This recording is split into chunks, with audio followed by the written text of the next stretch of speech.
मेरा मकसद बयान होता ही नहीं है, मेरा मकसद तो आपको मोटिवेट करना है। मेरे जो खालिसतन इल्मी बयान है वो मेरे चैनल पे आप स्पीचेस पे तफसीर के लेक्चर सुन लें। आप लोग कहते हैं ना मुफ्ती साहब आप एक आयत पढ़ते हैं और दाएं बाएं चले जाते हैं, तो मेरे तफसीर के लेक्चर हैं मुफ्ती तारिक मसूद स्पीचेस में, प्लेलिस्ट में आप जाएंगे, उसमें A to Z पूरा कुरान है। सिर्फ एक पारा रह गया, वो भी इंशाल्लाह भी कंप्लीट हो जाएगा। 29 पारे हो चुके हैं। 40-40 मिनट के 560 या 61-62 तकरीबन लेक्चर्स रिकॉर्ड किए मैंने। वो खालिसतन कुरान की टू द पॉइंट तफसीर है। 40 मिनट में मैं पेश करता हूँ। जिसको कुरान पूरे तौर पे समझना है वो लेक्चर सुने। ये जो मजलिस होती है जुम्मा और इतवार की, ये इल्मी कम और इसमें मोटिवेशन का उनसर ज्यादा।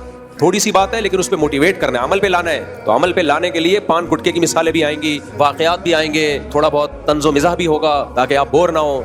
ये सब कुछ चलता है। मजमे को बैठा के रखना है ना। मैं ऐसे अफलातून बन के यहाँ बयान शुरू कर दूँ, आप सारे सो जाओ, तो ये मोटिवेशन थोड़ी है। अब्बा बात समझा रहे हैं और बेटा सो जाए खराटे लेके, तो इसका मतलब फॉल्ट किस में है? अब्बा में। पता ही नहीं चल रहा है ये नसीहत कर रहे हैं या लोरी सुना रहे हैं।